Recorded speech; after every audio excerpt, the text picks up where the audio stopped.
भगवते वासुदेवाय।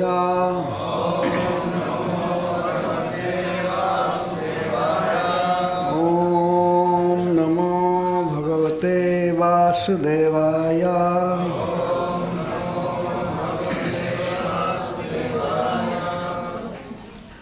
नमो विष्णुपादाय कृष्णपृष्ठाय भूतले श्रीमते भक्ति वेदांत स्वामी इति नामिने। नमस्ते सारस्वतदेवे गौरवाणी प्रचारिणे निर्विशेष शून्यवादी पाश्चात्यदेशतारिणे। जय श्री कृष्ण चैतन्य प्रभु नित्यानंद श्री अद्वैत गदाधर शिवासादि गौर भक्तवृंद। हरे कृष्णा कृष्णा कृष्णा हरे हरे, हरे राम राम राम हरे। श्री भगवान उवाच कर्मणा जायते जन्तुः कर्मणैव विलीयते। सुखं दुःखं भयं क्षेमं कर्मणैवाभिपद्यते। अस्ति चेदीश्वरः कश्चित् फलरूप्यन्यकर्मणां कर्तारं भजते सोऽपि न यकर्तुः प्रभुर्हि सः। किमिन्द्रेणेह भूतानां स्वस्वकर्मानुवर्तिनां अनीशेनान्यथा कर्तुं स्वभावविहितं नृणाम्। स्वभावतन्त्रो हि जनः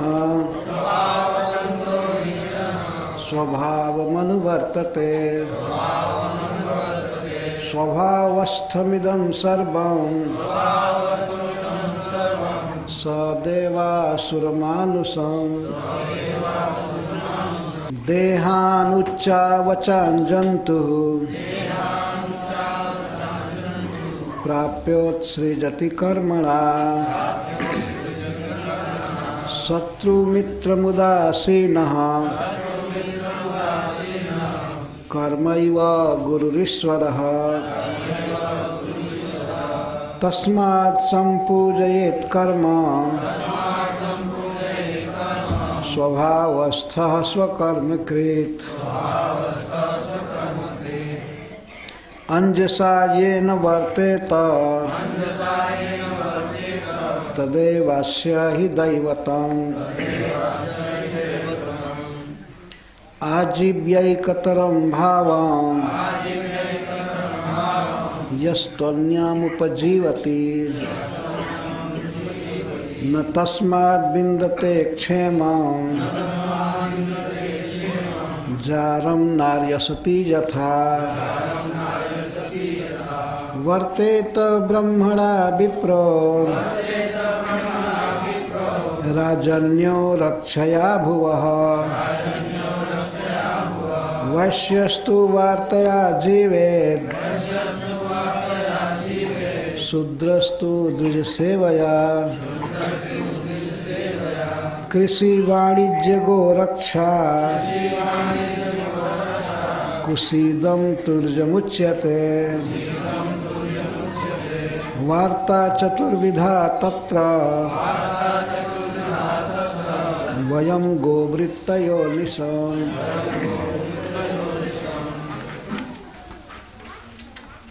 श्री शुक उवाच।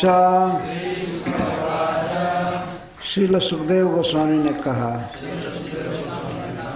वचः वचन निशम्य सुनकर नंदस्य नंद महाराज का तथा इसके साथी अन्येषां अन्य ब्रजौकसां ब्रजवासियों का इंद्राय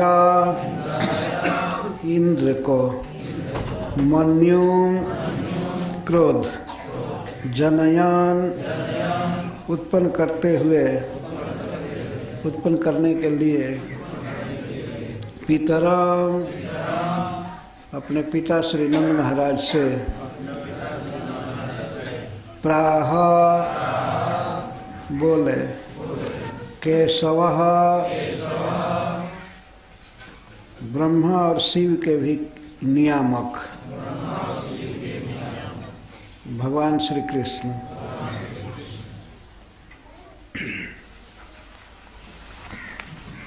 तो सवेरे चर्चा चल रही थी, भगवान ने पूछा कि यज्ञ किसके लिए हो रहा है, इसका फल क्या है और इसमें कौन कौन सामग्रियां लगती हैं। श्री नंद बाबा उत्तर दिए। नंद महाराज और ब्रजवासियों की बातें सुन करके भगवान श्री कृष्ण बोले। भगवान चाहते थे कि इंद्र का यज्ञ रोक करके गोवर्धन पूजा की जाए। तो यहाँ से श्रील सुखदेव गोस्वामी भगवान की बात को उद्धृत कर रहे हैं। इंद्राय मन्युम जनयन पितरम प्राह केशव। क का अर्थ है ब्रह्मा, ये बात प्रसिद्ध है। ईश का अर्थ है भगवान शिव, इसीलिए उनको ईश्वर कहते हैं। सब जगह जहाँ भी प्रसिद्ध शिवलिंग हैं तो उसमें ईश्वर लगा हुआ है। जैसे नर्मदेश्वर, नागेश्वर, बैंक और कहाँ कहाँ लगा हुआ है ईश्वर सब जगह। भूतेश्वर, गोपेश्वर, ओंकारेश्वर, महाकालेश्वर, उनको ईश कहते ही हैं। कंट्रोलर हैं इस संसार के, सबको नियमन में रखते हैं। प्रलय के मिनिस्टर हैं, प्रलय मंत्री हैं। तो इसलिए उनको ईश्वर कहते हैं। ईश शब्द है तो उसका भी अर्थ है ईश्वर। तो भगवान शिव को कहते हैं ईश, और ब्रह्मा जी को क कहा जाता है। क ख ग घ वो सबको चालू किए हैं, सृष्टि के कर्ता हैं, इसीलिए उनको क कहते हैं। तो क और प्लस ईश केश और वयते व्यापनोति इति केशव। जो क को और ईश को, ब्रह्मा जी को और शिव को अपने वश में रखें, अपनी महिमा से उनके महिमा को दबा दें, जो दोनों से बढ़ करके हैं, जो दोनों को नियुक्त करते हैं, एक को सृष्टि करने के लिए और एक को पालन के लिए, और अपने आप एक को सृष्टि करने के लिए और एक को प्रलय करने के लिए। इसीलिए भगवान को केशव कहा जाता है। तो जब ये ब्रह्मा और शिव के नियामक है तो इंद्र किस गली के हैं, क्या इनकी औकात है? इसके द्वारा श्रील सुखदेव गोस्वामी भगवान के सामर्थ्य का वर्णन कर रहे हैं। जो ब्रह्मा और शिव के ईश्वर हैं तो फिर अन्य जीवों के लिए क्या कहना। ऐसे श्री भगवान चाहते थे इंद्र का गर्व दूर करना। इंद्र गर्व के पर्वत पर चढ़े हुए थे, वहां से उनको उतारना चाहते थे।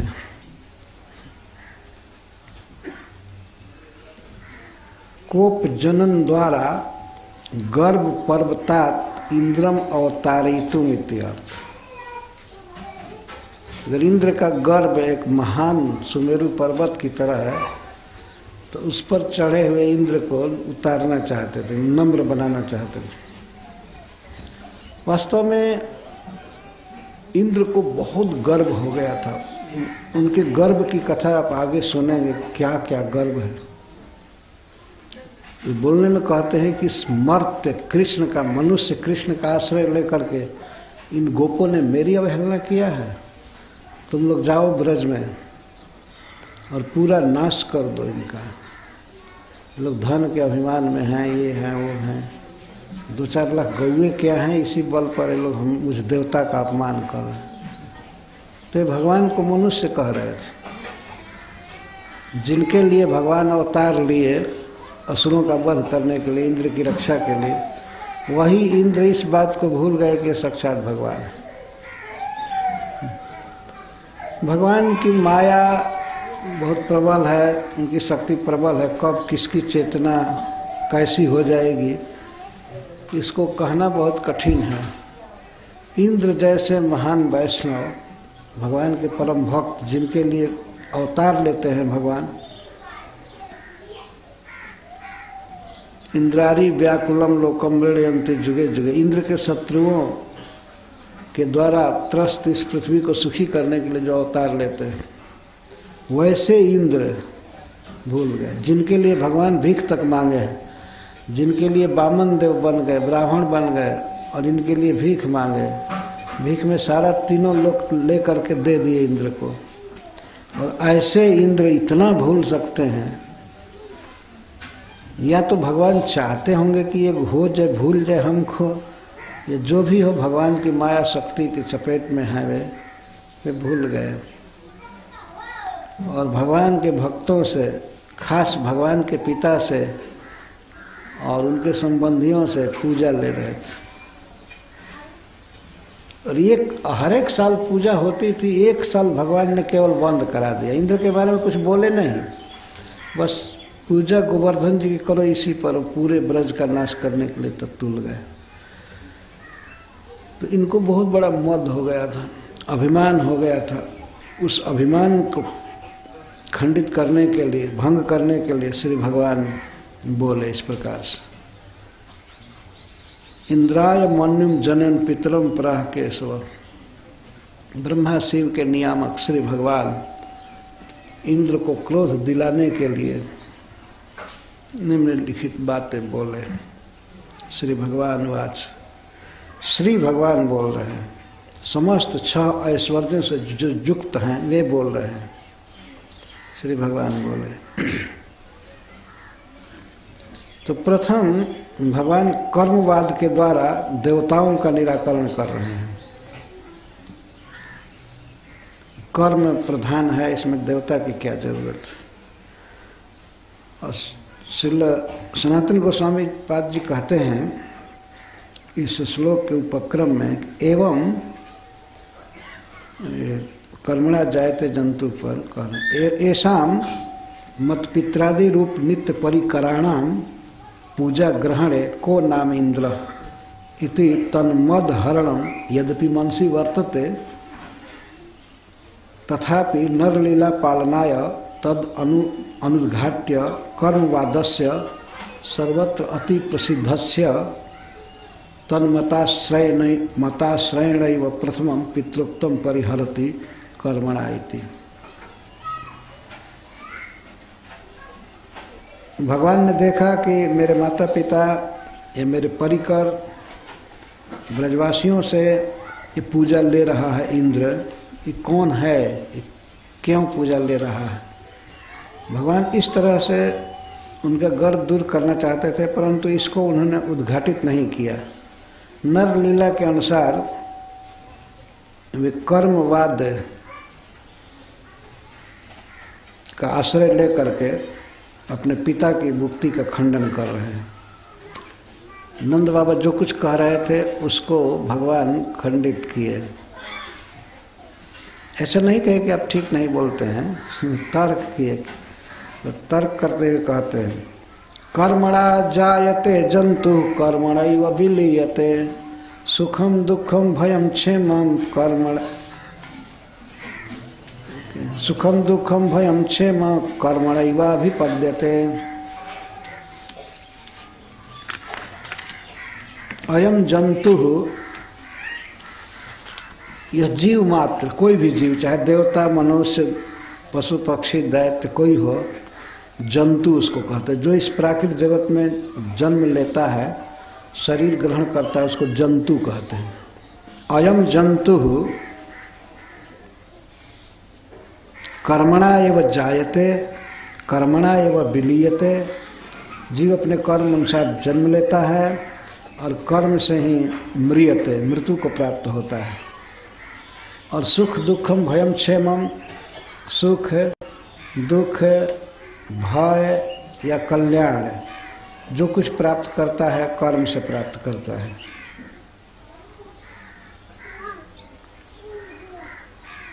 हम इसमें इंद्र की आवश्यकता कुछ नहीं समझते हैं। जीव जब जन्म लेता है तो कर्म के द्वारा, उसमें इंद्र क्या करने आता है? जन्म देने में वो कारण नहीं है। इंद्र वास्तव में इसमें क्या इंद्र करते हैं? जीव कर्म से जन्म लेता है, कर्म से बढ़ता है, खाता है, पीता है, कर्म से उसको पिताजी मिलते हैं, माँ मिलती है, और कर्म के अनुसार ही फिर उसको शरीर छोड़ना पड़ता है, मृत्यु होती है। बीच में कोई भी जन्म मृत्यु के बीच में जो सुख मिलता है, दुख मिलता है, या उसको किसी से भय होता है, दुख मिलता है, वही भय और दुख एक ही चीज़ है, और क्षेम कल्याण होता है। तो पिताजी हमारे अनुसार तो कर्म ही सब कुछ है, इसमें बेकार इंद्र को लाना मैं उचित नहीं समझता।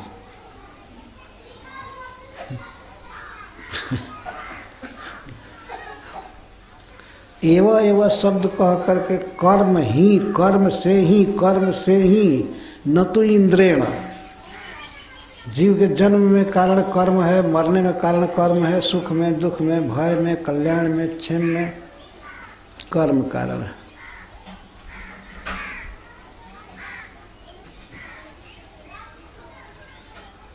नंद बाबा ने कहा कि ऐसे कैसे बोल रहे हो, आखिर ईश्वर है ना जो जीवों को कर्म फल देता है। तो भगवान कहते हैं आप कहते हैं तो हम मान लेते हैं। अच्छा, ईश्वर है, इंद्र को लक्ष्य कर करे अस्ति चेद ईश्वर कश्चित फल रूप्यन्य कर्मणाम कर्तारम भजते सोपि न यह कर्तु प्रभु ऋष। नंद बाबा ने कहा कि बेटा ये जड़ कर्म से फल कैसे सिद्धि होगी, ये फल नहीं दे सकता है। कर्म फलदाता ईश्वर तो होना ही चाहिए।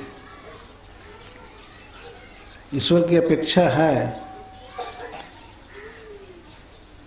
भगवान एकाएक कैसे कह दे कि ईश्वर है ही नहीं, तो मध्यम मार्ग निकालते हैं। पिताजी अन्य कर्मणाम फल रूपी कश्चित ईश्वर चेत यदि अस्ति, यदि मान लीजिए कुछ लोगों का मत है कि ईश्वर है जो सभी जीवों के, मनुष्यों के कर्म फल का दाता है, कोई ईश्वर है। भगवान बहुत सावधानी से बोल रहे, ये नहीं कहते कि हमारा मत नहीं है, लेकिन कुछ लोगों का मत उद्धृत कर रहे हैं कि संचित शब्द का प्रयोग नहीं कर रहे हैं। यदि अन्यों के कर्म फल का दाता यदि कोई ईश्वर है, यदि है, तो यदि बहुत बारीकी से लगाना पड़ेगा। यदि ईश्वर है कहने पर भद्दा लगता है। यदि ईश्वर कर्म फल दाता है, यदि कहाँ लगाएंगे, बड़े सावधान रहने की जरूरत है। अच्छा, कि संचित मतम तत्रा है, ये अवश्य कि ईश्वर है। तो यदि ईश्वर है और अन्य कर्मणाम फल रूपी, यहाँ फल रूपी का अर्थ है फल को रूप देने वाला, फल दाता इसका अर्थ। फल रूपी मतलब फल दाता। किसका फल? अन्य कर्मणाम, अन्यों के द्वारा किए हुए कर्मों का फल वो देता है। कर्म दूसरे करते हैं और उनके कर्मों को देख करके उसके हिसाब से फल देता है। यदि ऐसा मान लिया जाए जैसा आप कहते हैं, और अन्य के मत को सुनकर के ही बोलते हैं आप, चाहे जो भी हो, तो यदि अन्य के कर्मों का फल देने वाला ईश्वर मान भी लिया जाए, यह है ईश्वर अस्ति चेत, यदि है तो कर्तारं भजते सोपि, तो उसके द्वारा यही सिद्ध हुआ कि वो कर्म करने वालों का ही भजन करता है, मतलब उनके कर्मानुसार फल देता है। कर्तारं भजते, भजन का यहाँ अर्थ ऐसा नहीं, ये भजन नहीं हुआ। भजन का अर्थ है कि उसको फॉलो करता है, कर्म देखता है कि कैसे कैसे कर्म किया, उसके अनुसार फल देता है। तो कर्म करने वालों को फल देता है, अच्छा कर्म करे कोई या बुरा कर्म करे उसको फल देता है। तो अकर्तु प्रभु ही न स, तो वह कर्म करने वालों का मालिक है, लेकिन कर्म नहीं करने वाले का तो प्रभु नहीं है, उसको तो कुछ न देगा न लेगा। कर्म करने वालों का वो ईश्वर है, उसको फल देता है, लेकिन कर्म नहीं करने वाले को तो कुछ नहीं करेगा।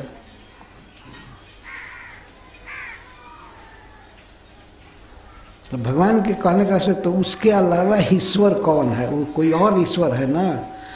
कर्म फल देने वाला ईश्वर है तो कर्म करने वालों को फल दे सकता है, और कर्म नहीं करने वालों को कुछ नहीं दे सकता है। तो किसी डिपार्टमेंट में कोई कर्म करता है, नौकरी करता है, तो उसको वेतन मान लीजिए कोई ऑफिसर देता है, तो कर्म करने वाले को ही वेतन देगा ना, नहीं करने वालों को देने की शक्ति उसमें नहीं है। किसी को नहीं दे सकता है।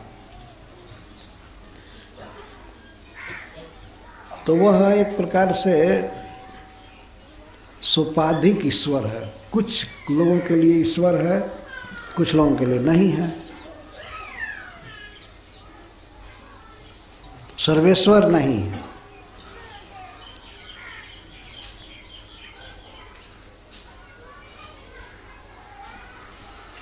नंद बाबा और ब्रजवासीगण भगवान की बातें सुन रहे हैं। भगवान को किसी तरह से नंद बाबा को पोटना है, इतना समर्थ नहीं है कि कृष्ण के बोली में न आ जाए। पहले यही स्थापित कर रहे हैं कि कर्म ही प्रधान है, अपना कर्म करना चाहिए, किसी ईश्वर के चक्कर में नहीं पड़ना चाहिए। तो जब जीव अपने कर्म से जन्म लेता है, कर्म से मरता है, कर्म से उसको सुख मिलता है, इस संसार में धन मिले, स्त्री मिले, बच्चा मिले, कुछ भी कर्म से ही मिलता है। और भय भी, दुख भी होता है अपने कर्म से उपस्थित हो जाता है। कभी देखा जाता है दुख उपस्थित हो जाता है, कोई ईश्वर दुख देने के लिए नहीं आता है, लेकिन दुख उपस्थित हो जाता है। ऐसे यह बात है हम लोगों के लिए सत्य है कि वास्तव में ईश्वर कर्म के अनुसार फल देते हैं। लेकिन बाबा ये बताइए कि किमिंद्रेण भूतानाम स्व स्व कर्मानुवर्तिनाम अतः कर्मण एवं फल सिद्धे तत्पारतंत्रे च अजागलस्तन तुल्यत्वात् न देवतया कृतमित्या। भगवान कहते हैं कि कर्म ही फल देता है, कर्म के अधीन रहने वाला ईश्वर उसमें क्या करेगा। अजागलस्तन तुल्यत्वात् न देवतया कृतमित्या। अजागलस्तन न्याय है। कभी कभी आपने अजा के गले में देखा होगा स्तन, बकरी के गले में भी उसका स्तन कभी कभी दिखाई देता है, उंगली जैसे, उतना चमड़ा लटका रहता है, लेकिन उससे दूध नहीं निकल सकता है। देखे हैं आप लोग? जो ये देखे हैं समझ सकते हैं। बकरी का एक स्तन नीचे रहता है जिसमें से दूध निकलता है, और दूसरा स्तन जैसा ही देखने में लगता है, से गला में इधर रहता है, तो उसे दूध नहीं निकल सकता है। तो इंद्र तो गला स्तन के अनुसार केवल दिखाने के लिए है। जब जीव कर्म करेगा तो कर्म उसको फल देगा ही, इसमें बीच में और अगर इंद्र फल दे, ईश्वर फल दे, तो वो कर्म का दास हुआ है ना, कर्म के अधीन हुआ, क्योंकि कर्म के अनुसार फल दे रहा है। स्वतंत्र अपनी इच्छा से फल देता है, तो किसी को नहीं दे दिया जाता है तो मान लिया जाता है ईश्वर। नृणाम स्वस्वभाव विहितम स्वम स्वम स्वभाव विहितम कर्म अन्यथा कर्तुम अनिशेन इंद्रेण इह कर्मानुवर्तिना भूतानाम किम।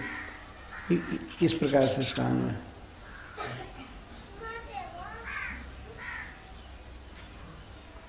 नृणाम शब्द इसीलिए हम दिया गया है, कर्मांतर उपार्जका नाम नृणाम। जीव एक कर्म करता है, वही कर्म उसको फिर दूसरे कर्म में प्रेरित करता है, अपने आप कर्म होता रहता है। तो नृणाम यहाँ दिया गया है सब, जो एक कर्म करे उसका कर्म दूसरे कर्म को पैदा करे, तीसरे कर्म को पैदा करे। तो इस प्रकार के जो मनुष्य हैं, स्वम स्वम स्वभाव विहितम, स्वभाव के अनुसार अपना अपना कर्म कर रहे हैं। स्वभाव का मतलब है इस शरीर के पहले जो शरीर मिला था उस शरीर से कर्म किया, तो उस कर्म के अनुसार दूसरा कर्म कर रहा है। इस तरह तो इसको स्वभाव कहते हैं। स्वभाव बन ही जाता है स्वभाव।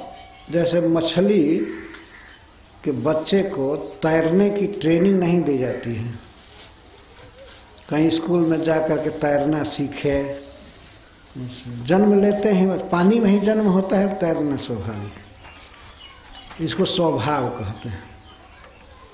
आदमी का बच्चा पानी में गिरते ही डूबकर मर जाएगा, और मछली का जन्म ही पानी में होता है, और पानी में जन्म लेते ही बंदर का बच्चा गर्भ से बाहर निकलते ही शाखाओं पर चलने लगता है वृक्ष के। आदमी यदि ऐसा करे, बच्चे को टांगा जाए तो गिर करके तुरंत समाप्त हो जाएगा। इसको स्वभाव कहते हैं। नीम का वृक्ष है, इसका पत्ता खाए तो तीता लगेगा, ये स्वभाव है। पूर्व कर्मों के अनुसार स्वभाव बना, और स्वभाव के अनुसार कर्म होता है, इसको स्वभाव विहित कहते हैं। वेद विहित नहीं, शास्त्र विहित भगवान नहीं कह रहे हैं, स्वभाव विहित। स्वभाव के अनुसार उसके कर्म होते हैं, और कर्म के अनुसार फिर फल बनता है, फिर उस फल के अनुसार दूसरा कर्म, कर्म के अनुसार फिर शरीर। तो इस संसार में जितने भी मनुष्य हैं या जीव हैं, सभी अपने अपने स्वभाव से विहित कर्म कर रहे हैं।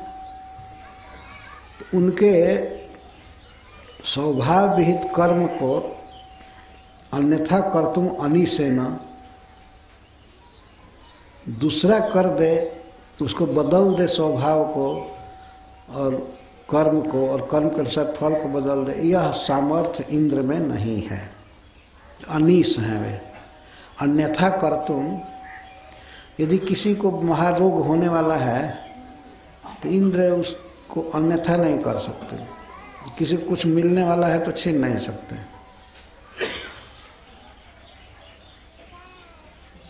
तो कर्मानुवर्तिनाम भूतानाम इंद्रेण किम,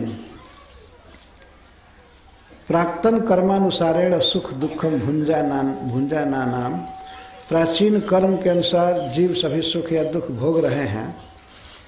तो इन सुख दुख भोगने वाले जीवों को इंद्र से क्या क्या फायदा है, क्या तात्पर्य? इंद्र इसमें बीच में क्या करते हैं?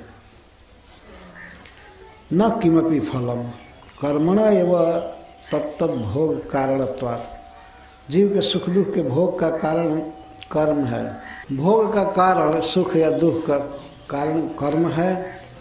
इसमें इंद्रेण किम, इंद्र से क्या तात्पर्य है? इंद्र तो जीव के कर्म फल को, सुख दुख को बदल नहीं सकता है, अनीश है, अस्वतंत्र, असमर्थ है।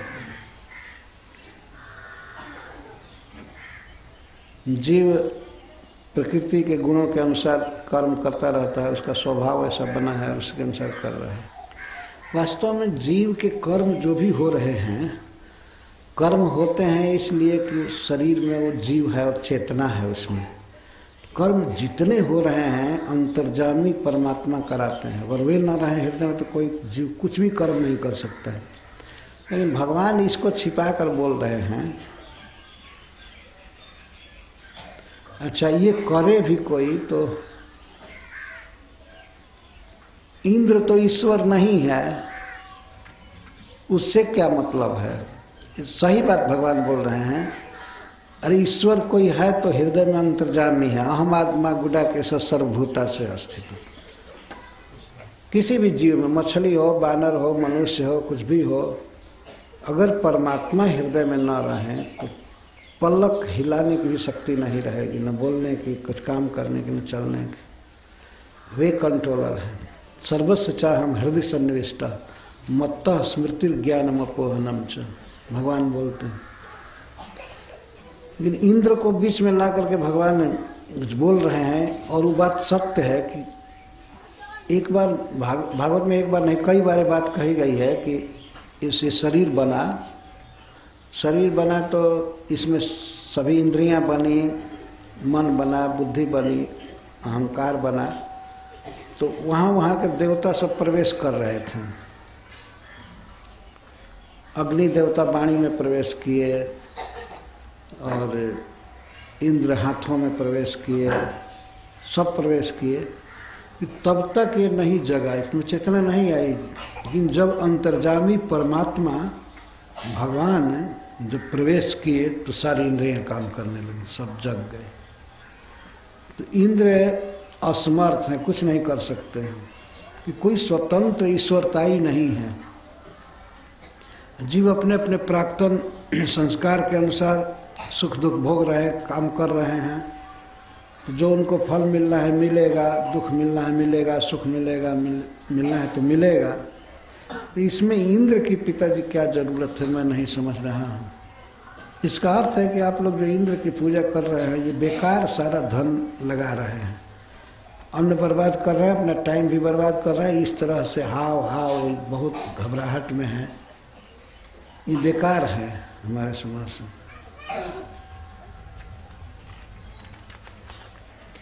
स्वभाव का क्या अर्थ है? स्वभाव का अर्थ होता है प्राक्तन संस्कार, पूर्व का संस्कार सबका बना हुआ है। पूर्व के संस्कार के अनुसार ही चल रहा है जीव। जैसे मान लीजिए आज रात में हम सभी सो जाएंगे तो जगेंगे तो ऐसा नहीं है कि सब संस्कृत बोलने लगेंगे। जो पहले दिन बोलते थे वही भाषा बोलेंगे जगने पर। जो अंग्रेजी केवल जानते हैं वो अंग्रेजी ही बोलेंगे, जो हिंदी बोलते हैं हिंदी बोलेंगे। इसको पूर्व का संस्कार कहते हैं। ऐसा नहीं कि सो जाने से वो भूल जाएगा या शरीर बदल देने से वो संस्कार चला जाएगा।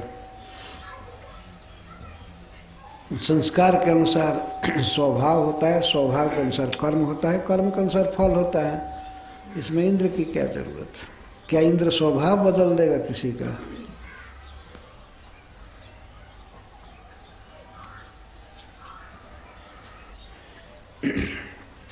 जब नंद बाबा मानो ये कहें कि नहीं, कर्मों में प्रेरित करने वाला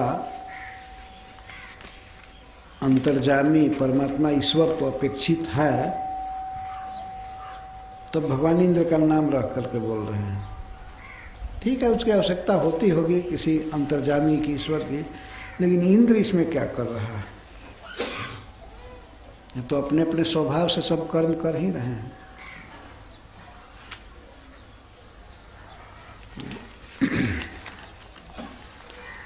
स्वभाव तंत्र ही जन स्वभावम अनुवर्तते स्वभावस्थमिदम सर्वम सदेवासुर मानुषम। इसी की व्याख्या भगवान कर रहे हैं। ही जतः, क्योंकि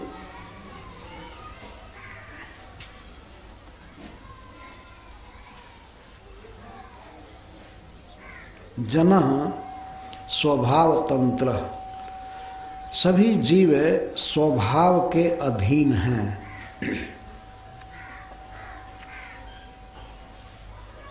स्वभाव तंत्र, इसमें प्रजातंत्र कहा जाता है, जनतंत्र, कोई भी तंत्र हो, लेकिन वास्तविक तंत्र क्या है? स्वभाव तंत्र। जिसका जैसा प्राचीन कर्म का संस्कार है, स्वभाव है, उसी के अनुसार अनुवर्तते, जीव काम करता है। जनः स्वभाव तंत्र प्राक्तन संस्काराधीन ही स्वभावम अनुवर्तते निज निज प्रकृतिम अनुसरति स देवासुर मानुषम इदम सर्वम स्वभावस्थम। देवता, असुर और मनुष्य सहित जितने भी जीव हैं, यह सारा विश्व अपने स्वभाव में स्थित है। सर्वमेव जगत स्वभावस्थम स्वभावेव तिष्ठति इति। देवता सत्वगुण में रहते हैं और असुर रजोगुण में रहते हैं और मनुष्य तमोगुण में रहते हैं। मनुष्यों की स्थिति बहुत बदतर है वास्तव में। मनुष्य तो इतने अज्ञानी हैं कि वो तो ये जानते ही नहीं है कि देवताओं का भी समाज है और वे सुपीरियर जीवन जीते हैं। मनुष्यों से लाखों गुना अधिक उनका उत्कृष्ट जीवन है, उनका शरीर, उनका ज्ञान, उनका खान पान, सब कुछ। लेकिन मनुष्य तो उनको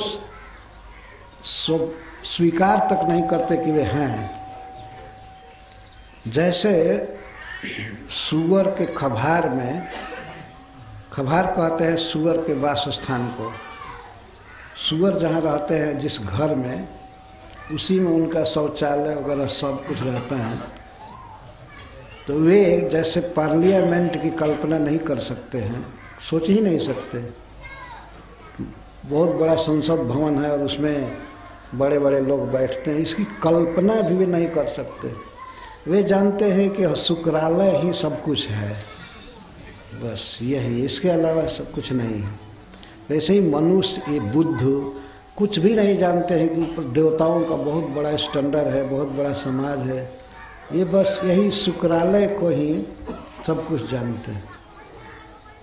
पटना दिल्ली में घूमो, ये वो कुछ भाषण, नेताबाजी, बस काफ़ी हो गए।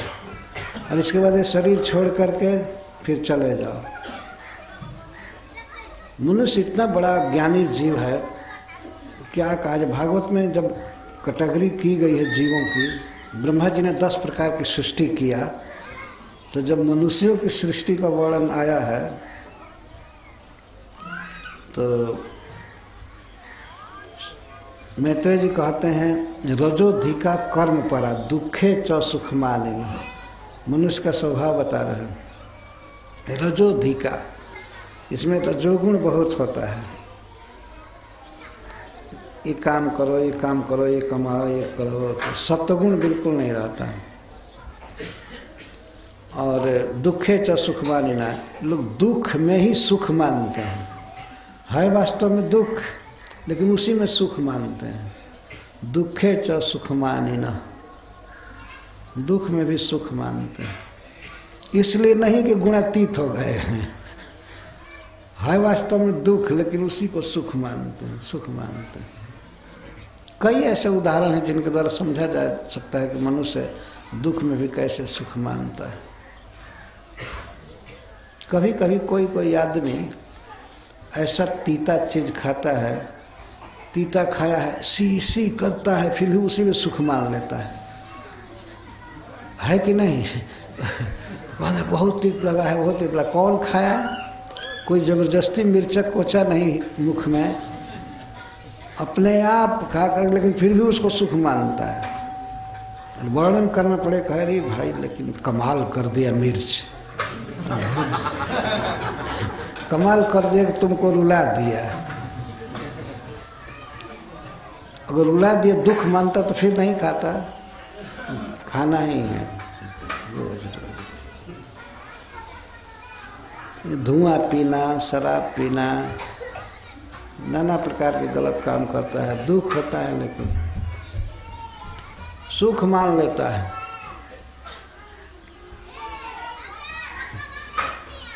कितने लोग तो वोट में हार जाते हैं, फिर भी हारने में हताश नहीं होते, कोई बात नहीं, चांस नहीं था, वो व्यक्ति दगा दिया, इस कारण से हार गया, लेकिन अगले बार देखेंगे। अरे माला उठा करके भजन करना चाहिए, नहीं सीखे, दुखे च सुखमान। तो यह मनुष्य का स्वभाव लिखा, सौ देवासुर मानुषम, देवता असुर और मनुष्य। तो देवता सत्वगुण में रहते हैं, शुद्ध ज्ञान और सुख में वास्तव में रहते हैं, और दैत्य रजोगुण में रहते हैं, विषय भोग आदमी। और मनुष्य तो विषय भोगाद भी नहीं कर पाते, केवल तमोगुण में रहते हैं, तम में। मनुष्यों का स्वभाव है। अभी देखिए हम लोग वैष्णव हैं, यदि घंटी नहीं पीटी हो गई होती, माइक नहीं चालू किया होता, तो कितने अब तक सोए होते, तमोगुण में रहते हैं, है ना। क्या करें, मनुष्य हैं। सोना, बेकार टाइम बिताना, कुछ भी ज्ञान नहीं, प्रकाश नहीं, ईश्वर का अनुभव नहीं, स्वर्ग नरक आदि का कोई भाव नहीं, इसको तमोगुण कहते हैं। यहाँ सत्वगुण में लाने के लिए जगाना होता है, प्रेरणा देनी होती है, करना होता है। देवताओं के लोक में ऐसा नहीं है। ऐसा नहीं कि उनको रूटीन बनाया जाएगा, घंटी बजाई जाएगी तब जगेंगे। और मनुष्य तो इतने तमोगुणी, कथा के समय भी सोते ही रहते हैं, ये तमोगुण है वास्तव में। तो इसको स्वभाव कहते हैं। जो सोते हैं वो कथा में सोएंगे ही, उनको चाहे लाख डांटिए चाहे कुछ भी कीजिए, ऐसा आता ही है। स्वभावस्थमिदम सर्वम सदेवासुर मानसम। देवता असुर मनुष्य सभी अपने स्वभाव में रहते हैं। तो स्वभाव ही सब कुछ है। स्वभाव के अनुसार कर्म बनता है, तो कर्म ही सब कुछ है पिताजी। इसमें इंद्र को लाना बीच में हमारे समाज से उचित नहीं है।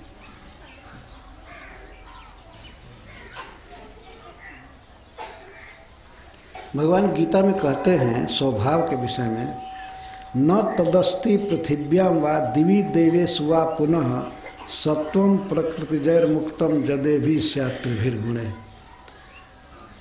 अर्जुन, इस पृथ्वी में दिवि देवेषु वा या स्वर्ग में देवताओं में भी ऐसा कोई जीव नहीं है जो प्रकृति के तीनों गुणों से बिल्कुल मुक्त हो। भगवान बोल रहे हैं, न तदस्ति सत्व, सत्व माने जीव, ऐसा कोई जीव नहीं है पृथिव्याम व दिवि देवेषु, या देवलोक में देवताओं के समाज में कोई जीव ऐसा नहीं है जो प्रकृति के इन तीन गुणों से बिल्कुल रहित हो। मुक्तम जदे भी स्यात् त्रिभिर्गुणे, ये भी त्रिभि गुण मुक्त स्यात्, स्वभाव में रहना ही। देहान उच्चावचान जंतु प्राप्यत सृजति कर्मणा शत्रुर मित्रम उदासीन कर्मैव गुरुरीश्वर। इसलिए स्वभाव के द्वारा संपन्न कर्म ही है सर्व कारण। इसलिए कर्म की ही पूजा करनी चाहिए। कर्मैव पूज्यम इत्याह। किसी इंद्र के रूप में कल्पित ईश्वर की पूजा नहीं करनी चाहिए। न प्रकट जो स्वभाव है कर्म है, तो कर्म ही पूज्य है, वास्तव में आदरणीय है। इसको बता रहे हैं। जंतु उच्चावचान देहान प्राप्य उत्सृजति। जीव अपने कर्म के अनुसार ही कभी उच्च शरीर पाता है, कभी अवच शरीर पाता है। अवच माने नीच, साधारण। उत्कृष्ट शरीर, देवता का शरीर, अच्छा शरीर, ये मनुष्यों में भी कोई उत्कृष्ट शरीर, इसको उच्च शरीर कहते हैं। अन्य जीवों की अपेक्षा मनुष्य का शरीर बहुत अच्छा है। जैसे पशु पक्षी हैं, उनके शरीर में चेतना तो है, लेकिन वास्तव में बुद्धि ज्ञान लगभग नहीं के बराबर। तो उन शरीरों से यह शरीर उच्च है, इसमें बुद्धि है, इसके द्वारा ईश्वर को भी समझा जा सकता है, भगवान को समझा जा सकता है, और भी प्रकृति के भी गुणों को समझने की शक्ति है। प्रकृति को इस्तेमाल करके प्रकृति के कुछ ऐसी प्रकृति की शक्तियाँ हैं जिनका उपयोग मनुष्य कर लेता है। जैसे यहाँ से बैठे बैठे कलकत्ता बात कर सकता है, अमेरिका में कर सकता है, ये मनुष्य के बुद्धि की करामात। तो फ़ोन बनाया है, कंप्यूटर बनाया है, वायुयान बनाया है, इतनी तेज रफ्तार से सैकड़ों आदमी एक साथ उड़ करके जाते हैं। पंख नहीं है, लेकिन देखिए बुद्धि, तो मनुष्य शरीर की विशेषता है। और दूसरे जीव ऐसा नहीं कर सकते। बानर कूदने में फानने में तेज हैं, लेकिन वर्षा होने लगे तो छाता ओढ़ नहीं सकते। छाता रहेगा उसको भी नोच करके फाड़ कर फेंक देंगे, उसको ओढ़ नहीं सकते हैं। एक बार की बात है, वृंदावन में बहुत ठंडा पड़ रहा था, तो मुझे दया आई बानरों के प्रति। वो ऐसे एक थोक में बंद करके जम रहे थे, तो मैं सोचा कम से कम नीचे से तो ठंडा न लगे संगमरमर के पत्थर पर। तो मैं एक पुराना कंबल ले जाकर वहाँ फैला दिया। तो हमारे जाने से वो लोग हटे तो जहाँ बैठे थे मैं उसको कर दिया। उसके बाद मैं सोचा कि वो लोग बैठेंगे इस पर लेकिन उस कंबल को उन लोगों ने प्रायः नोच नाच करके फाड़ फूड़ कर फेंक दिया। फिर ठंडे पर ही बैठे फिर ठंडे पर बैठे रहे।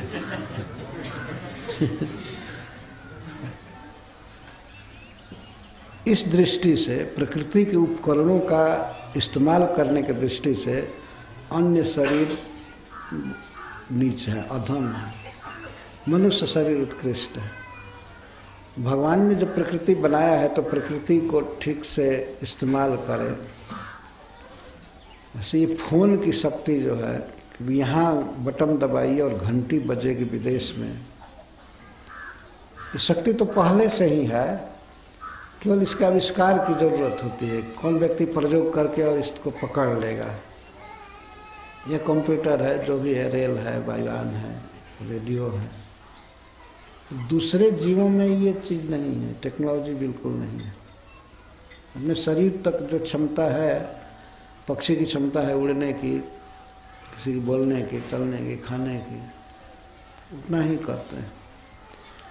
परंतु मनुष्य की बुद्धि का सबसे सुंदर, सबसे परफेक्ट प्रयोग क्या है कि संसार को बनाने वाले ईश्वर को जानना, भगवान को जानना और उनको समर्पण करना। यही सबसे हाईएस्ट बुद्धि है। इसीलिए भगवान गीता में एक अध्याय में कहते हैं, एतद् बुद्ध्वा बुद्धिमान स्यात् कृतकृत्यश्च भारत। जब मुझको कोई व्यक्ति जान जाता है कि मैं पुरुषोत्तम हूँ, मैं परम ईश्वर हूँ, इस प्रकार से जान जाता है, तब वो बुद्धिमान बनता है। वास्तविक बुद्धि इसको होती है।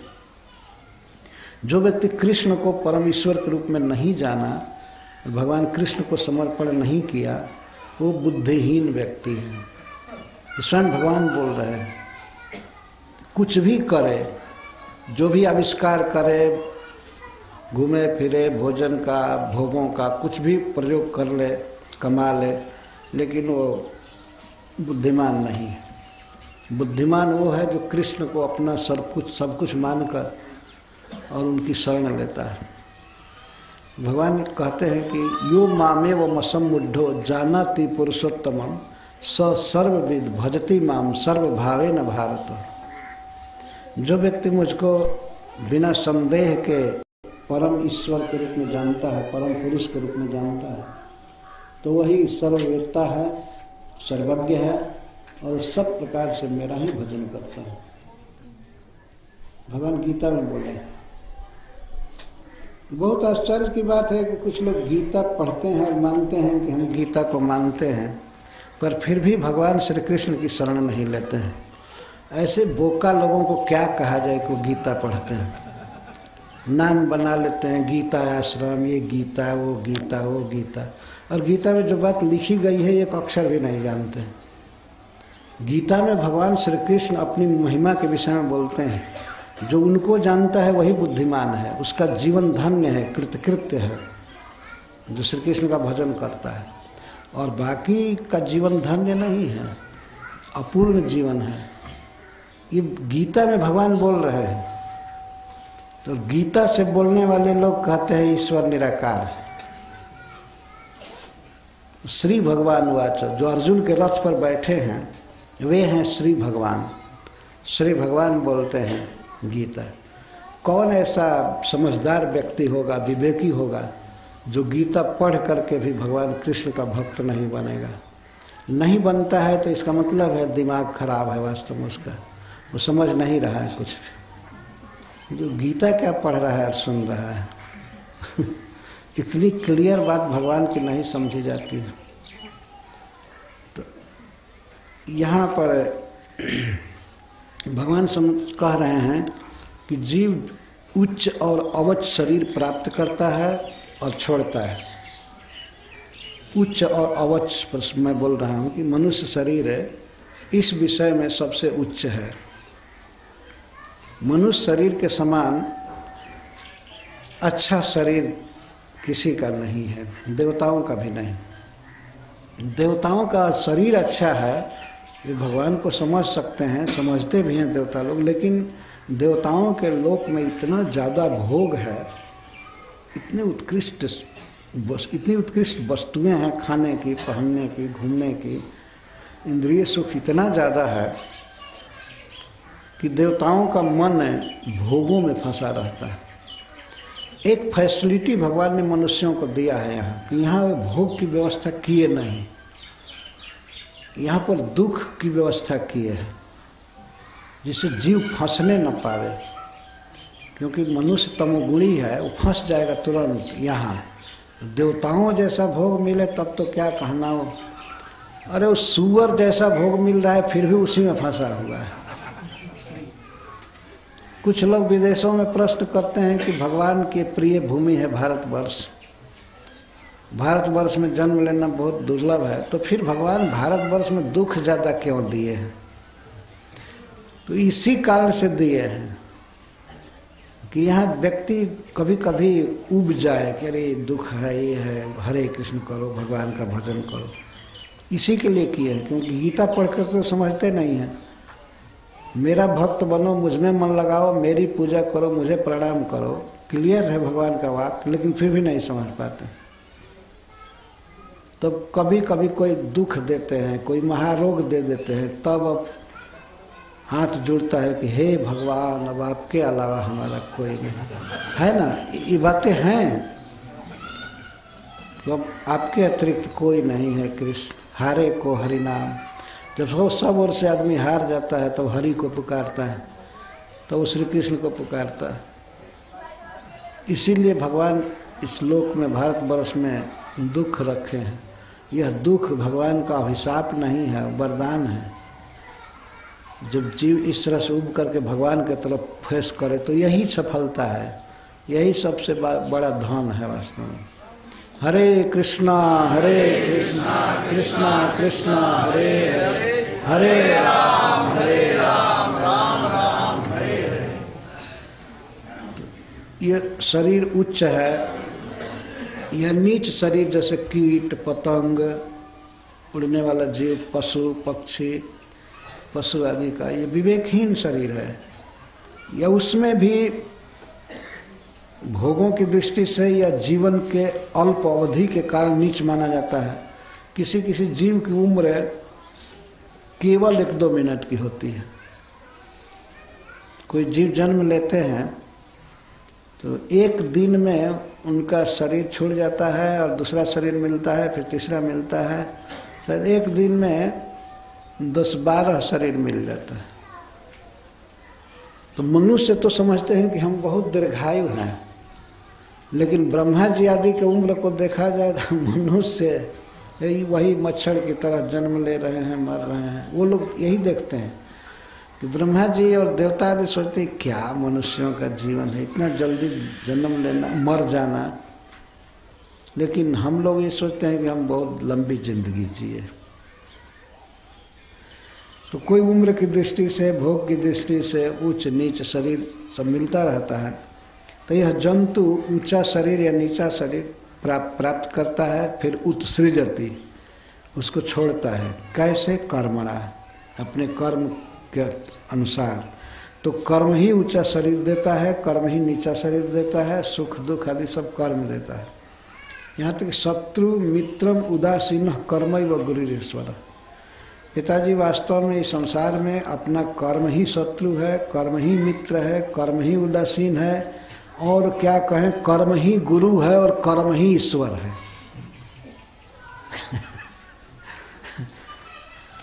यहाँ तक भगवान बोल रहे हैं।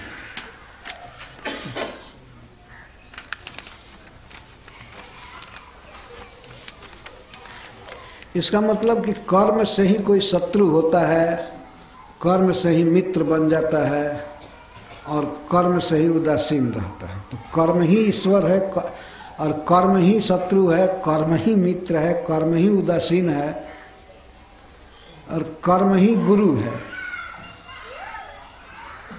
अपना आदमी कर्म करेगा तो भवसागर तरेगा, मुक्त होगा। तो कर्म ही ईश्वर हुआ, गुरु हुआ ना। तो गुरु क्या करेगा? ये विचार करने की बात है। कर्म ही किसी को मुक्त करेगा ना। गुरु का काम है कि संसार बंधन से मुक्त करना, ज्ञानोपदेश देना। तो जीव को ज्ञान होता है अपने कर्म से। गुरु आदि तो बताएंगे कि भगवान का नाम जप करो, भजन करो, तो करेगा तो मुक्त होगा। तो कर्म ही गुरु हुआ ना। अथवा श्रील सुखदेव जी सिद्धांत प्रदीप में लिखते हैं कि अपने कर्म से ही अच्छा गुरु प्राप्त होगा जो भगवान की प्राप्ति कराएगा। तो कर्म ही गुरु हुआ। अपने शुभ कर्म से ही गुरु मिलता है, और नहीं कोई गुरु घंटाल मिल जाए कह दे कि ईश्वर निराकार है। चाहे किसी का भी भजन करो सब एक ही जगह जाएगी। जब यही बताना था, इसको कौन नहीं जानता है बताइए। जो कोई भी रास्ता पकड़ो वहीं जाओगे, तो इसको भी, इसमें फिर गुरु की और रास्ता पूछने वाले की क्या जरूरत है? तो रास्ता जा ही रहा है, कहीं ना कहीं जा ही रहा है, कुछ भी खा रहा है, पी रहा है। कुछ ऐसे गुरु मिलते जो कहते कुछ भी खाओ, भजन के साथ भोजन का कोई कनेक्शन नहीं है। कुछ लोग कह देते हैं कि ये स्कान वाले तो भोजन के विषय में बड़ा स्ट्रिक्ट नियम रखे हैं, प्याज नहीं खाना, लहसुन नहीं खाना, चाय नहीं पीना, ये नहीं करना। वो कहने दो उनको। ये भजन को और भोजन को शांति क्यों है एक में? भोजन अलग चीज़ है, जो खाने की इच्छा हो खाओ, और बाकी ध्यान लगाओ परमात्मा का। सीधा ऐसे बोलते। तो मूर्ख जनता को बड़ी मनमोहक बात लगती है, आकर्षक। ये गुरु कितने उदार हैं, कुछ भी खाने की छूट दे रहे हैं। और ये स्कान वाले तो ये बहुत नहीं नहीं करते, ये मत करो, ये मत करो, ये मत करो, ये मत करो, ये मत। भेंट होने पहले ही कहेंगे no meat eating, no meat eating, no gambling, no intoxication और सब। तो ये लोगों को ये अच्छा नहीं लगता है कि उनको रोका जाए खाने से। ये मूर्ख जनता है, भेड़िया धसान। एक भेड़ अगर कुएं में कूदे तो दूसरी भेड़ें जो हैं उसी के पीछे मुंह नीचे किए किए धड़ाम धड़ाम गिरती रहती। ऐसे इसको भेड़िया धसान कहते हैं। ये विवेक नहीं है को गिर रहे। मैं अपने आँख से देखा हूँ भेड़ों को रेल में कटते हुए। हम लोग आ रहे थे रसंदुआ गांव से निमिया, तो वहाँ खड़े हो गए। एक मालगाड़ी आ रही थी, एक कोई भेड़ आगे आगे जा रही थी वो बहुत दूर तक नहीं देखती हैं भेड़ें, नीचे रहता है सिर। और तो एक भेड़ छट कटी तब तक और भेड़ें भी उसी में छट पहिए से लग करके लगभग 10-12 कट गई। हम लोगों को तो बड़ा शौक हुआ कि वो, तो उसी दिन मैं समझा कि भेड़िया धसान किसको कहते हैं। इस शब्द पढ़ा था। तो उसके बाद मनुष्यों की क्या दशा हुई, अब भेड़ वाला फ्री अब देने लगा भेड़ों को, जो मर गई थी तो ले जा करके लोग उत्सव मनाए खाने के लिए, अपने आप प्रकृति ने दे दिया उनको। ये भेड़िया धसान है, कुछ विचार नहीं, खाने के विषय में कोई रिस्ट्रिक्शन नहीं है, मनाही नहीं है, जपने के विषय में कोई मनाही नहीं है।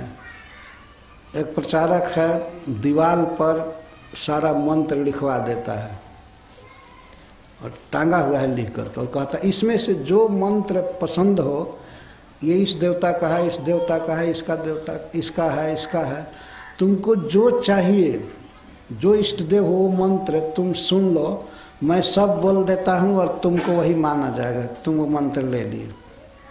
और उसमें हरे राम भी है, ओम नमो भगवते वासुदेव भी है, यहाँ तक तो सब ठीक है, ये जो भी है ये तो ठीक है। लेकिन इसमें और भी बहुत से मंत्र हैं, कंडम मंत्र का बहुत से, और एक सीटिंग में 1700 आदमी को दीक्षा दिया गया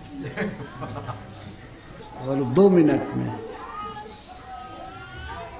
ये तो हमने देखा नहीं था, सुना हुआ बता रहा हूँ।